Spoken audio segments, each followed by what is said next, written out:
Yo, hi guys, I'm Salihan. Welcome back to my channel, Malayali Master. നമ്മളിന്നിവിടെ പുതിയൊരു എപ്പിസോഡായിട്ട് വന്ന് എന്താണെന്ന് വെച്ചാൽ നമ്മളതിൻ്റെ മുമ്പ് ചെയ്തിരുന്നൊരു ആൻഡ്രോയിഡ് യൂസേഴ്സ് അറിയേണ്ട കുറച്ച് കാര്യങ്ങളൊക്കെ പറഞ്ഞിട്ട് ഒരു വീഡിയോ ഇട്ടിരുന്നല്ലോ. അപ്പോൾ വീഡിയോ കാണാത്തവരുണ്ടെങ്കിൽ വേഗം പോയി കാണുക. അവിടെ എവിടെയെങ്കിലും ഞാൻ ലിങ്ക് കൊടുക്കാം. അപ്പോൾ ഈ ചാനൽ ആദ്യമായിട്ട് കാണുകയാണെങ്കിൽ സബ്സ്ക്രൈബ് ചെയ്യാം. ഞാൻ അപ്ലോഡ് ചെയ്യുന്ന പുതിയ പുതിയ വീഡിയോസ് നിങ്ങൾക്ക് നോട്ടിഫിക്കേഷൻ ലഭിക്കണമെങ്കിൽ തൊട്ടടുത്ത ബെൽ ബട്ടൺ കൂടി എനേബിൾ ചെയ്യാം. അതേപോലെ തന്നെ നിങ്ങളുടെ അഭിപ്രായങ്ങളും ഈ ചെയ്യേണ്ട വീഡിയോകൾ അങ്ങനെ എന്തെങ്കിലുമൊക്കെ ഉണ്ടെങ്കിൽ നിങ്ങൾക്ക് താഴെ കമൻറ്റ് ബോക്സിൽ കമൻറ്റ് ചെയ്യാവുന്നതാണ്. അപ്പോൾ നമുക്ക് നേരെ വീഡിയോയിലേക്ക് കടന്നാലോ.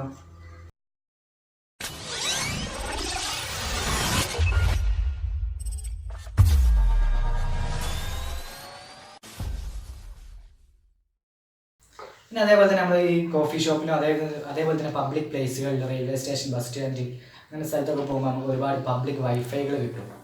നമ്മളെല്ലാത്തിനും ചാടി കയറി കയറി ഇപ്പോഴാണെങ്കിൽ പൊതുവെ നെറ്റിന് സിം റീചാർജിനൊക്കെ റേറ്റ് കൂടിയ സമയമാണ്. അപ്പോൾ പലരും പബ്ലിക് വൈഫൈ തേടി പോകുന്ന ആൾക്കാരാണ്. അപ്പോൾ പബ്ലിക് വൈഫൈ അങ്ങനെ തേടിപ്പോയാൽ പണി ഇങ്ങോട്ട് തേടി വരും. അങ്ങനെ ഒരു കാര്യം കൂടി ഓർമ്മപ്പെടുത്താണ് ഈ വീഡിയോയിൽ. അപ്പോൾ അതായത് നമ്മൾ പബ്ലിക് വൈഫൈയിൽ നമ്മൾ പരിചയമില്ലാത്ത ഏതെങ്കിലും പബ്ലിക് വൈഫൈയിലൊക്കെ കയറുകയാണെങ്കിൽ അത് ഹാക്കേഴ്സ് നമ്മളെ ഹാക്ക് ചെയ്യാനും നമ്മളെ ഡീറ്റെയിൽസൊക്കെ ചോർത്താനും കൂടി വേണ്ടിയിട്ട് യൂസ് ചെയ്യുന്നൊരു വൈഫൈ ആയിരിക്കും. അപ്പോൾ നമ്മൾ ആ നെറ്റ്വർക്കിൽ നമ്മൾ സൈൻ ഇൻ ചെയ്ത് കൊടുക്കുന്നതോടെ നമ്മുടെ ഫോണിലെ ഡീറ്റെയിൽസ് മൊത്തം പോയി അവിടെ കിട്ടാണ്. അപ്പോൾ എങ്ങനെ ഉണ്ടാവും, നമ്മുടെ ഡീറ്റെയിൽസ് നമ്മുടെ പ്രൈവസി മൊത്തം നഷ്ടപ്പെടാണ്. അപ്പോൾ അതേപോലെ തന്നെ നമ്മൾ ചിലപ്പോൾ ഒരു സ്ഥലത്ത് ഒരേ പേരിൽ 2 വൈഫൈ നെറ്റ്വർക്ക് കാണാം. അപ്പോൾ അതിലൊന്ന് ഒറിജിനലും ഒന്ന് അതേപോലെ തന്നെ ഫേക്ക് വയ്ക്കും. അപ്പോൾ അത് ഏതാണ് നമുക്ക് അങ്ങനെ പെട്ടെന്ന് കണ്ടുപിടിക്കാനാവില്ല. അപ്പോൾ അതുപോലത്തുള്ള വൈഫൈ നെറ്റ്വർക്കിലൊന്നും നമ്മൾ കയറി കണക്ട് ചെയ്യാതിരിക്കുക.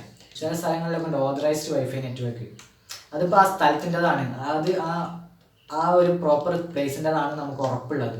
പിന്നെ അതേപോലെ തന്നെ നമ്മൾ ഏതെങ്കിലും കഫേയിലൊക്കെ പോയാൽ ആ കഫേൻ്റെ പേരിൽ അത് നമ്മൾ ജസ്റ്റ് അവിടെയുള്ള റിസപ്ഷനിലുള്ള ആളുകളോടൊക്കെ ഒന്ന് ചോദിച്ചൊന്ന് കൺഫേം ചെയ്യാം.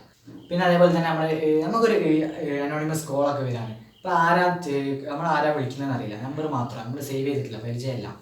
അപ്പോൾ ആ കോളർ ആരാന്നറിയാം, നമ്മൾ വല്ലാണ്ട് ഹാരാസ് ചെയ്യുന്നുണ്ടെങ്കിൽ നമുക്ക് ആ കോളർ ആരാന്ന് കണ്ടുപിടിക്കാൻ ഒരു ടെക്നിക്ക് ഉണ്ട്, ഒരു കൂൾ ടെക്നിക്ക്.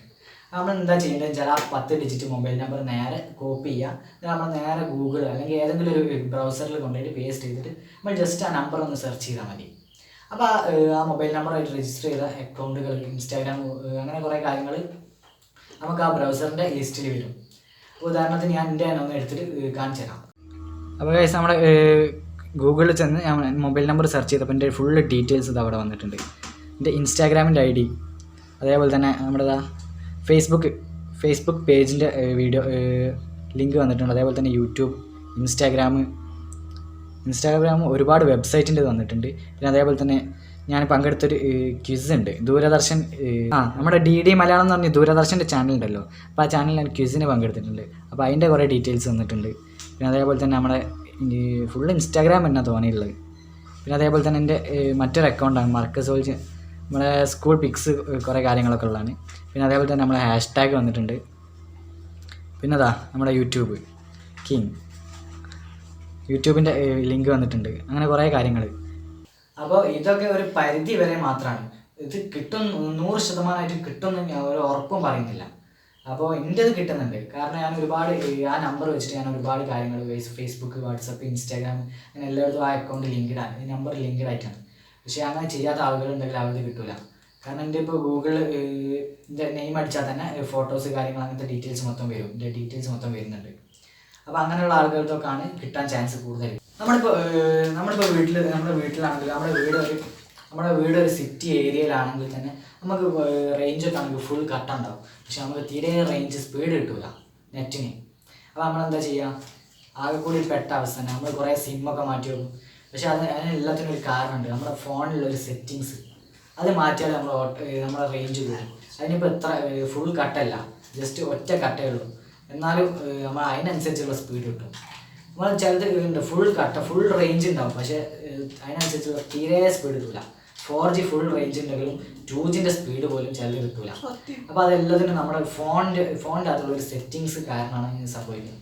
അപ്പോൾ നമുക്ക് ആ സെറ്റിങ്സ് റീസ്റ്റോർ ചെയ്യുക, അതുപോലെ തന്നെ അതൊന്ന് ചേഞ്ച് ചെയ്യുക. എന്താ ചെയ്യേണ്ടത് നമുക്ക് നോക്കാം. നമ്മൾ ആദ്യം സെറ്റിങ്സ് പോവാം.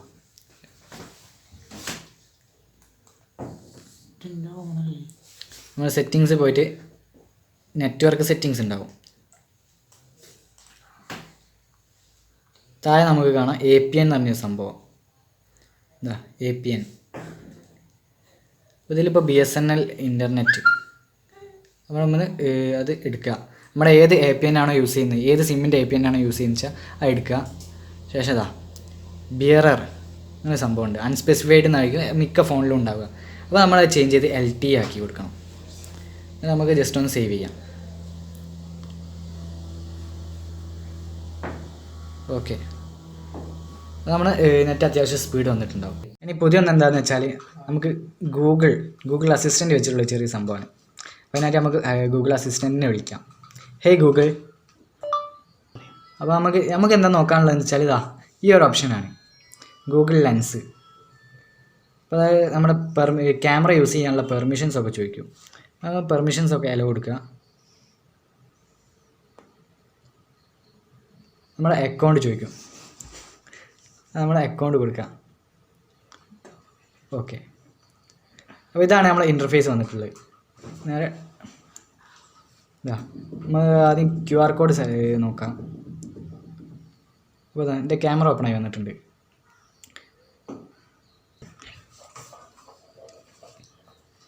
നമ്മളെ 1 TB ഒരു ഹാർഡ് ഡിസ്ക്കാണ് നമ്മുടെ സിസ്റ്റത്തിൽ യൂസ് ചെയ്യുന്നതാണ്.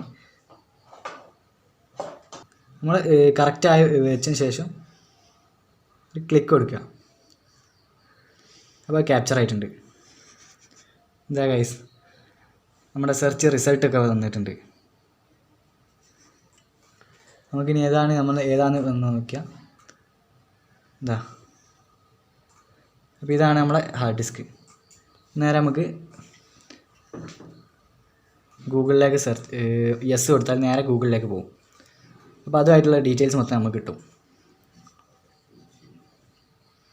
പിന്നെ അതേപോലെ തന്നെ നമുക്കൊരു പിക്ചറിൽ ഇമേജിലൊക്കെ കാണുന്ന ഒരു ടെക്സ്റ്റ് അതേപോലെ നമുക്ക് കോപ്പി ചെയ്തെടുക്കാനും കഴിയും. നമ്മളിപ്പോൾ ഇവിടെ വെച്ചിരിക്കുന്നതിൻ്റെ എക്സാം പേപ്പറാണ്.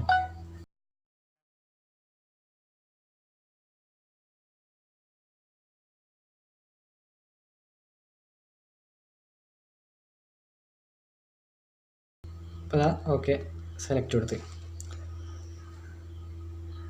അപ്പോൾ അതിലുള്ള ഭാഗങ്ങളൊക്കെ നോക്കുക. നമുക്കിനി അത് ടച്ച് ചെയ്താൽ ആ ഭാഗം നമുക്ക് വേണ്ടത്ര ഭാഗം എടുക്കുക, സെലക്ട് ചെയ്യുക. ശേഷം നമുക്കിത് അവിടെ കോപ്പി ടെക്സ്റ്റ്, അതേപോലെ തന്നെ സെർച്ച്, അതേപോലെ തന്നെ ട്രാൻസ്ലേറ്റ് അടിച്ച് നമ്മൾ വേണ്ട ലാംഗ്വേജ് ഏതാണ് സെലക്ട് ചെയ്താൽ ഓട്ടോമാറ്റിക് ഡയറക്റ്റായിട്ട് നമുക്ക് വേണ്ട ലാംഗ്വേജിലേക്ക് ട്രാൻസ്ലേറ്റ് ആയി കിട്ടും. അപ്പോൾ തൽക്കാലം ഇവിടെ ട്രാൻസ്ലേറ്റ് അടിക്കുന്നുണ്ട്. അപ്പോൾ നമുക്കിവിടെ ഇംഗ്ലീഷാണ് രണ്ടും കൊടുത്തിട്ടുള്ളത്. അപ്പോൾ നമുക്ക് സെക്കൻഡ് ലാംഗ്വേജ് മലയാളം നോക്കാം.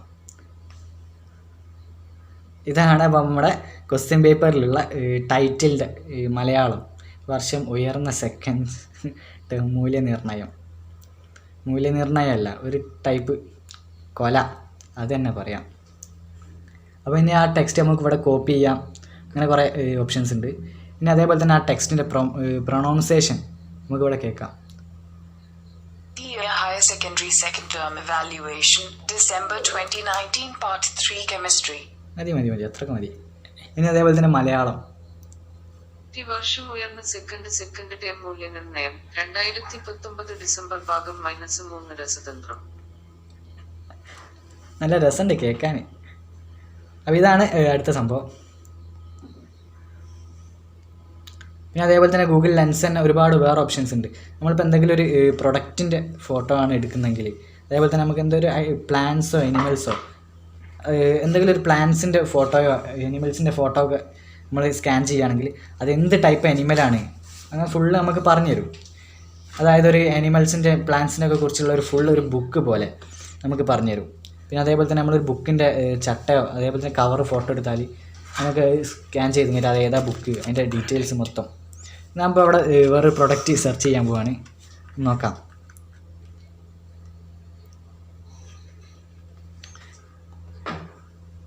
ഗൈസ് അപ്പോൾ ഇവിടെ ചന്ദ്രിക സോപ്പാണ് എടുത്തത്. അപ്പോൾ നോക്കിയപ്പോൾ വേറെ ഒന്നും കിട്ടിയില്ല. അപ്പോൾ ഇതാ അതിൻ്റെ ഡീറ്റെയിൽസ് ഫുള്ള് വന്നിട്ടുണ്ട്. പിന്നെ അതേപോലെ തന്നെ നമുക്കൊരു മൈക്രോസോഫ്റ്റിൻ്റെ ഒരു വയർലെസ് മൗസ് ഉണ്ട്. നമുക്ക് അതൊന്ന് ചെക്ക് ചെയ്ത് നോക്കാം. മൈക്രോസോഫ്റ്റ് സ്കൾപ്റ്റ് ടച്ച് മൗസ്, ഇതാണ് ഇതിൻ്റെ കറക്റ്റ് നെയിം. അപ്പോൾ അതും വന്നിട്ടുണ്ട്. അപ്പോൾ ഈ വീഡിയോ എങ്ങനെ കണ്ടിട്ട് ഇഷ്ടപ്പെട്ടവർ ലൈക്ക് ചെയ്യുക, സബ്സ്ക്രൈബ്, തൊട്ടടുത്തുള്ള ബെൽ ബട്ടൺ. ഇതിനേക്കാളും നല്ലൊരു ടെക്നോളജി വീഡിയോ വേണ്ടി നമുക്ക് അടുത്ത എപ്പിസോഡിൽ കാണാം. അതുവരേക്കും this is here sorry signing off.